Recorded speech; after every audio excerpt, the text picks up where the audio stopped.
I used to think I hit the jackpot in life. Married young, 5 kids by the time I turned 40, a decent home in the suburbs, a golden retriever named Max, and a wife who made Pinterest moms look lazy. Claire was the kind of woman other women envied. Organized, elegant, always one step ahead.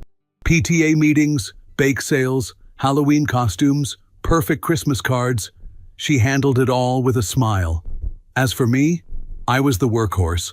I ran a small HVAC business, worked long hours, rarely said no to overtime. I'd leave home before sunrise and come back dragging my boots well after dark. My hands were always scraped, my back always sore, but it felt worth it when I opened that front door and heard 5 voices yell, "Daddy!" That sound could melt a man, still can. Weekends were chaos. Soccer games, birthday parties, last-minute grocery runs. But it was our chaos.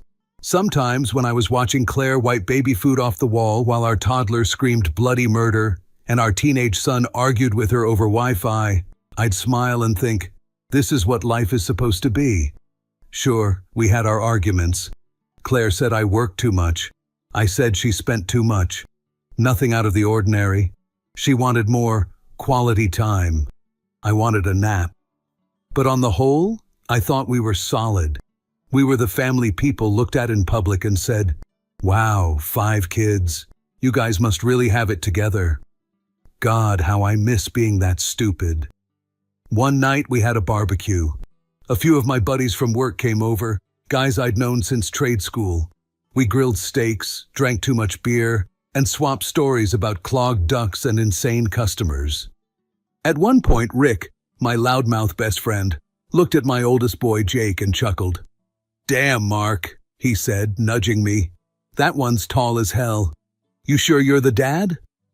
Everyone laughed, including me. I rolled my eyes. Yeah, I know. Must be Claire's genes. Her uncle's like 6'4". Another buddy chimed in. "Nah, man, for real. None of these kids look like you. It's like they were copy-pasted from someone else." I gave him the finger and we all cracked up again. Boys being boys. But later that night, lying in bed, I stared at the ceiling and replayed those words. None of these kids look like you. I don't know why it hit different this time. They'd made that joke before. Plenty of times, actually. Claire always laughed it off, said I was just too pale and bland for our kids to take after me.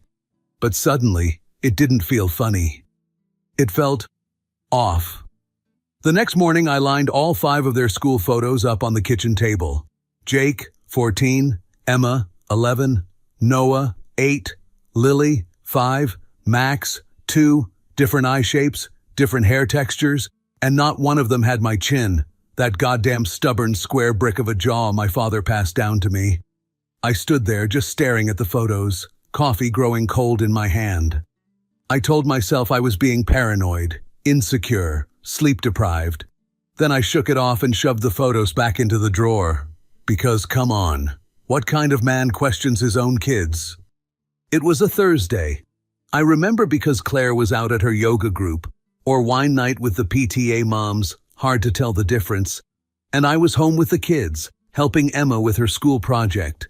She was in 5th grade, all glitter pens and construction paper. "Daddy," she said, chewing on the end of a glue stick, "can you help me print some photos for my All About My Family board?" "Sure thing, sweetheart. Go get Mom's photo folder." She came back with Claire's old scrapbooking box. The thing hadn't been touched in years, full of crinkled prints, wedding pictures, baby milestones, hospital bracelets, those ultrasound photos we used to frame like trophies. I flipped through them with her, laughing. Me in a hideous Christmas sweater, Claire covered in cake batter, Jake as a toddler, covered in spaghetti, and then I saw it. Tucked between photos of baby Emma and a blurry shot of Claire in a Halloween costume was something that didn't belong. Claire, pregnant, very pregnant, maybe 7 or 8 months along, standing beside a man I'd never seen before. Tall, muscular, military-style buzz cut, full tattoo sleeve down one arm. His hand was resting on Claire's belly. They were both smiling, not posing, smiling like people who didn't know they were being photographed. It wasn't just the image that hit me. It was the intimacy, the way she was leaning into him, the way his thumb hooked under the curve of her stomach, like he had every right to be there. "Hey, Em," I said carefully, holding up the photo. "Where did this one come from?" She shrugged. "I don't know. Mommy gave me the box and said I could pick anything." I smiled, swallowed the hard knot forming in my throat, and set the photo aside. That night, after the kids were asleep and Claire came home, cheeks pink from wine and laughter, I showed her the picture. "Where was this taken?" I asked, trying to sound casual. "Normal." She glanced at it for half a second, then looked back at her phone. "Oh, that's just Matt, old college friend. Helped me move when we lived in Denver. He's harmless." I blinked. "You were pregnant. He's got his hand on your belly." She snorted. "Mark, come on. You seriously jealous of a photo from, 12 years ago?" "No," I lied. "Just curious. I'd never seen it before." "Well, now you have," she said, and walked off toward the bathroom. That should have been the end of it. It wasn't. I sat on the edge of the bed that night, staring at that photo while she brushed her teeth. My chest felt tight. Not in a dramatic movie scene kind of way, more like a slow squeeze, like something heavy was settling on me and wouldn't move. She came back, kissed me goodnight, and turned over to scroll on her phone. I didn't sleep. I just laid there in the dark, hearing her breathe, feeling like a stranger in my own bed. The man in the photo haunted me, not just his face, but the way she looked at him, with softness, with peace, with a kind of affection I hadn't seen from her in a long, long time. I didn't decide to get the test right away. It took a few days of pretending everything was fine. I kissed Claire on the forehead, helped Emma with her fractions, cleaned out the garage. On the outside, I was the same guy, dependable, quiet, harmless. But something inside me had shifted. The questions wouldn't shut up. Why had I never seen that photo before? Why did Claire brush it off so easily? Why did Jake, our oldest, have dimples, dark eyes, and a build like a linebacker when no one in my family ever cracked 6 feet? That voice in my head, the one I'd silenced for years, started whispering things I didn't want to hear. What if they're not yours? A week after I found the photo, I sat in my truck on my lunch break, staring at my phone, thumb hovering over the screen. There it was. Order paternity test. Confidential, at-home kit. I told myself I was being insane, that I was insulting Claire, my marriage, my own kids. But that voice didn't stop. It just grew louder. So I clicked, order now. The kit arrived 2 days later. I intercepted it before Claire could check the mail. That night, I told Jake it was for a school science thing, swabbed his cheek while he played video games and didn't even look up. Then I mailed it off the next morning, hands shaking, like I was sending a confession to the universe. The waiting was unbearable. I went to work, ate dinner, watched cartoons with the little ones, laughed when I was supposed to, but it all felt like I was wearing someone else's skin. I'd look at Jake, this bright, kind, sarcastic kid, and every time I'd hear Dad, something inside me twisted. And yet, a part of me still hoped I was wrong. I wanted to be wrong. I needed to be wrong. Because what kind of monster starts doubting his own son? When the email came in, I was in the garage changing the oil on Claire's car. I wiped my hands on a rag, unlocked my phone, and saw the subject line, paternity results ready, confidential. I clicked. Read, reread. Then I sat down on the cold concrete floor like someone had cut my legs out from under me. Probability of paternity, 0.00%. It felt like someone had stabbed a tuning fork in my skull. Everything around me rang. The silence, the sound of the kids laughing inside, the faint hum of the neighbor's lawnmower. 0%. Jake wasn't mine. I didn't confront Claire that night. I didn't say a word. Instead, I made dinner, kissed the kids goodnight, held Claire when she rolled into me, murmuring something about how tired she was. And then, when she fell asleep, I stared at the ceiling for hours, drowning in a single sickening thought. If Jake isn't mine, what about the others? After the first test, my world didn't fall apart all at once. It cracked, slow, methodical, like a sheet of ice under a trembling foot. I went into autopilot, like I was watching my life from somewhere above, detached, like a camera panning across a quiet disaster. The next day, I ordered 4 more kits: Emma, Noah, Lily, Max. I told myself I needed to know that maybe Jake was some terrible exception. Maybe Claire made one mistake a long time ago, and she buried it out of guilt. And the rest of our life, our real life, was still intact. I needed that possibility to stay alive for just a little longer. The kits arrived the following week. I took the samples myself, one by one, like a ghost moving through the house. Emma giggled as I brushed the swab across her cheek. "Is this for science class too?" I smiled. Something like that. Noah was too busy watching cartoons to notice. Lily just asked if it hurt, and little Max, barely 2 years old, with his chubby cheeks and sleepy eyes, he didn't say a word. Just let me do it. I held his swab in my hand for a long time before sealing the envelope. When I dropped the tests at the post office, I sat in my truck for a long time. It was raining. Not hard, but steady, like the kind of rain that doesn't make a show of itself, just seeps into everything until it's soaked through. I thought about turning around, about ripping the envelopes open, shredding the evidence, pretending none of this ever happened. But I mailed them anyway, because deep down, I already knew. The results came back 5 days later. I was in the kitchen. Claire was upstairs putting Lily to bed. The house was filled with that peaceful noise, a soft hum of a family settling in for the night. I opened my email on my phone. One result. Then another. I didn't even have to scroll. The numbers screamed at me in bold, sterile print. Emma, probability of paternity, 0%. Noah, probability of paternity, 0.00%. Lily, probability of paternity, 0%. Max, probability of paternity, 0.0%. I sat down at the kitchen table. My hands were trembling so badly I almost dropped the phone. I looked up. The fridge still had crayon drawings of Daddy and hearts. A paper cutout of me in a cape. A note Claire had written years ago. "You're our hero." My mouth went dry. Every memory I had, the births, the first steps, the sleepless nights, the school recitals, twisted into something grotesque, like I'd been reading the wrong script in a play everyone else had already finished. Claire came down the stairs and saw me sitting there. "You okay?" she asked, pulling her hair back into a bun. "You look pale." I held up the phone. My voice was calm. Too calm. "I know." Her eyes flicked to the screen. She didn't ask, "Know what?" She didn't pretend to be confused. She just froze. A beat too long.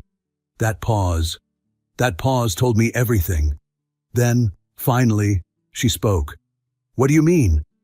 I stood slowly, walked around the table, held the phone up between us. "All 5 of them, Claire," I said. My voice cracked halfway through. "Every single one." She didn't move. She just looked at me, and then looked away, like she'd just spilled wine on the carpet. Then she whispered, "It doesn't change how much you love them." That sentence was the moment something inside me broke. I don't know what I expected her to do. Cry, beg, collapse to her knees, wailing that she was sorry. She did none of that. She stood in the doorway like a stranger who'd walked into the wrong house. I was still holding the phone in my hand, screen glowing with numbers I couldn't unsee. She didn't ask what it was. She already knew. Her eyes told me that, so I said it out loud. "All 5 of them, Claire." Her arms folded across her chest, a gesture she always made when she was uncomfortable, defensive. She looked at the floor, not ashamed, not even surprised, just inconvenienced. "You're not going to say anything?" I asked. My voice came out hollow, like I was speaking through a tunnel, not yelling, not angry, just tired, devastated in a way I didn't have the words for. She exhaled, not shakily, not brokenly, just an irritated breath through her nose. "What do you want me to say, Mark?" she finally said, her voice calm, almost bored. "It's complicated." Something inside me twitched. "Complicated?" I repeated slowly, stepping closer. "Claire, I just found out that every single child I've loved, raised, sacrificed for, isn't mine. That's not complicated. That's betrayal. That's hell." She finally met my eyes. Her look wasn't panicked or pleading. It was flat. A blank, practiced face I didn't recognize. "You were never supposed to find out," she said. And just like that, the knife turned. I let that sentence sit in the air between us. You were never supposed to find out. Not, "I'm sorry." Not, "It's not what you think." Not even a lie. Just a cold admission that this was a secret I was never meant to live through. "So you're admitting it," I said, quieter now. My hands were shaking, but I kept them by my sides. She shrugged, like she was explaining why we were out of milk. "I didn't plan for this to happen," she said. "Things just unfolded. We were going through hard times. You were always working, always tired. I felt alone." I stared at her, unblinking. "And the solution," I said slowly, "was to build an entire family with other men, while I broke my back to support you? I didn't mean for it to get that far." "Get that far?" I laughed, but it came out broken. "Claire, it got 5 children far." She didn't flinch. She crossed the room slowly, leaned against the wall near the kitchen counter, like she was having a casual chat.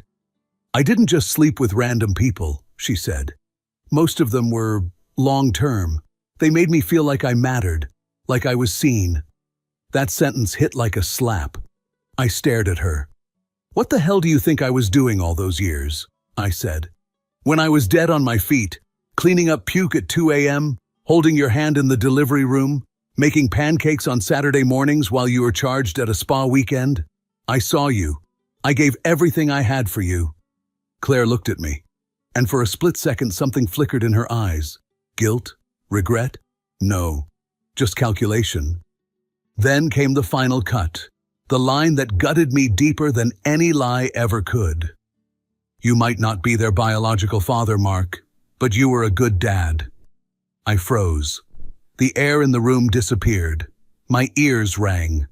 That one sentence shattered more than all the DNA results combined. She said it like it was a compliment, like she was offering me some kind of medal for being a loyal, blind idiot. My jaw tightened, my fists curled at my sides, but I didn't scream. I didn't throw things. I just left. I walked past her, past the fridge covered in drawings and notes that meant something only yesterday, past the hallway where our kids once ran screaming with laughter. I stepped out into the cold night air barefoot, the porch wood biting into my soles. She didn't follow me, she didn't call out, and for the first time in years, I realized just how alone I had been. I didn't leave for good that night. I drove around for hours, windows down, the cold wind cutting across my face like it wanted to finish the job Claire had started. At some point, I pulled into the lot of an old 24-hour diner. I didn't eat, just sat there in the driver's seat, staring at the glowing sign like it could give me an answer. I didn't go home until the sun came up. When I walked through the door, Claire was in the kitchen, sipping coffee like it was just another Tuesday. She didn't ask where I'd been. We moved through the next few days like polite strangers. Logistics replaced conversation. "Did you pack Lily's snack? Emma has dance at 5. Trash goes out tonight." No apologies, no explanations. The air in the house had changed. It wasn't charged with anger. That would have been easier. It was quiet, hollow, like someone had moved all the furniture out of a life we hadn't realized was already empty. At night, I slept on the couch. No discussion. It just happened, like the slow slide of something already dead. I stared at the ceiling for hours, trying to figure out what hurt more, the betrayal, or the fact that I wasn't even sure Claire missed me. One night, maybe a week later, I asked her quietly, "Why didn't you just leave?" She didn't turn around. just kept folding laundry like she was answering a question about fabric softener. Because you were a good husband, and the kids loved you. We had a good life.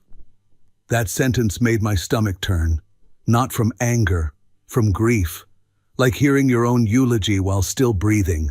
I didn't rush to a divorce lawyer. I spent weeks in a fog, replaying everything, trying to imagine a version of the story where I could stay, not for Claire, but for the kids, for the years, for the memories that still hadn't faded. But every time I looked at her, I saw the same thing: distance. She wasn't fighting for us. She wasn't even pretending.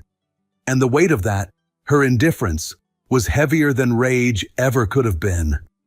One night, I found her sitting alone in the backyard. No wine, no phone, just silence. I stood in the doorway for a while before saying anything. I think we should talk about ending this. She didn't flinch, didn't even look surprised, just nodded once, slowly. Yeah, I think it's time. That was it. No pleading, no theatrics, no, what about the kids? Just two people acknowledging the corpse of a marriage they'd both already stepped over. The divorce wasn't fast. It took months. We divided assets by routine, like roommates figuring out who gets the coffee maker. She kept the house, the furniture, the minivan. I didn't fight for any of it. Not because I was noble, because I was numb. I only asked for one thing: that I be allowed time with the kids. Regularly, freely, no drama. She agreed, without a word. I moved into a one-bedroom apartment on the other side of town. It was quiet, too quiet.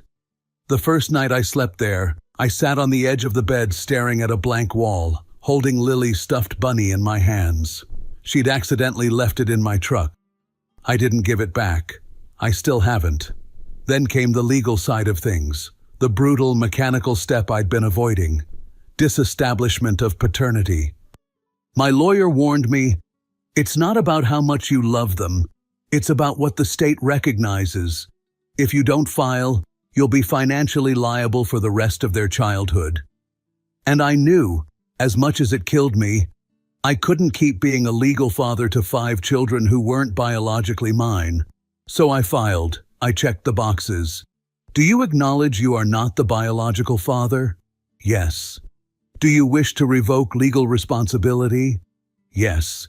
And after I signed, I sat alone in the courthouse parking lot and cried until my ribs hurt. But I didn't disappear. Even without the title of dad, I still showed up. At birthdays, at soccer games, at their school plays. When Emma scraped her knee or when Max learned to say truck, it was me they looked for. And I came, not out of duty, out of love. Claire eventually moved on. So did I. On paper. But a part of me, the part that learned how to swaddle, how to braid hair, how to explain the moon to a scared 5-year-old, that part never left. Because I may not be their father by blood, but I was their dad. And in some ways, I still am.